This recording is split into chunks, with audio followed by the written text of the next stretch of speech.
threat of the water, he might have been tempted by the food source. But survival is more important than food. He runs past and looks up. The only exit from the cellar is a climb of irregular stone steps. At the top, a door. The rain is growing ever more fierce, more insistent. It spits beneath the front door, rat-tats against the outside walls, splashes onto the walkway outside, and forms puddles which spread by the minute, like moving ink blots, expanding, joining, irregular shapes which keep growing. Outside, in the cooling evening air, a man stands halfway across the English bridge, his head turned towards Marine Terrace. He is both fascinated and appalled by the power and the will of the river. He stares into the water and studies the antique lampposts crazily reflected in the moving black waters, saplings and debris bouncing along in the flow.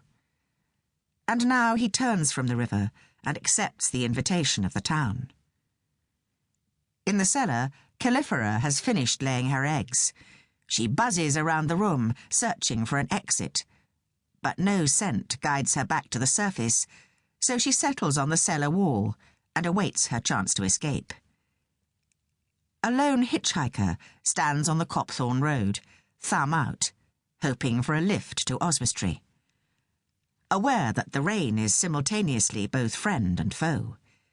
It makes the hiker less visible to the traffic, but those who do spot the unfortunate are more likely to stop, out of sympathy.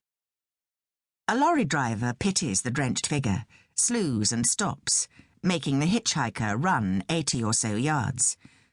A door is flung open. Words are exchanged. Fate is sealed. He will be a useful witness. During the night, the ink blots join to form a huge black pool, which spreads across the walkway in a swift movement, pauses for a moment at the front doorstep of number 7, Marine Terrace, before inching up the steps and pouring beneath the door. Once inside, she joyfully heaves the cellar door open, descends the steps in a gleeful waterfall, and fills the cellar. Water will find its own level. Safely above the water, Califera flies up the stairs to the ground floor room. There is only one, apart from the kitchen, and that is clean. Nothing to tempt her in there. The rats in the cellar squeak and scream. Some of them will drown. But rivers have no conscience, only determination. In the corner, Califera's eggs are growing fat, well fed on flesh and blood. Their food source lifts and bobs a little, an apathetic swimmer in a waterlogged suit, air in his clothes creating a buoyancy aid. Tuesday, the 12th of February, 7 a.m. A grey, misty dawn. The man wakes to silence, crosses the room and draws back the curtains. There is no traffic, so the silence is explained, yet unexplained. The scent and sound of sizzling bacon drifts up the stairway and distracts him. But in spite of the mouth-watering aroma of his breakfast, this morning he is less comfortable than the night before. Stale cigarette smoke fugs the windows. The atmosphere is sour. The man feels unaccountably nauseous. He descends and stands in the kitchen doorway. She turns to greet him from the stove. "Well," she says, frying pan in her hand, "the river's beat us all." The man starts. "Rose higher in the night.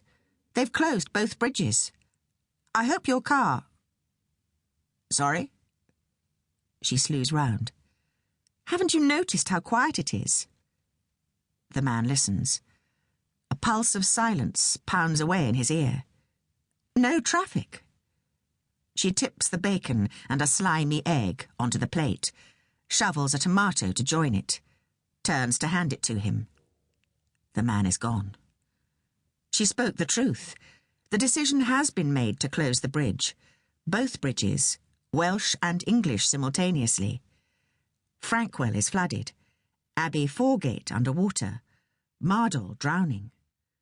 The river is winning her battle. She is the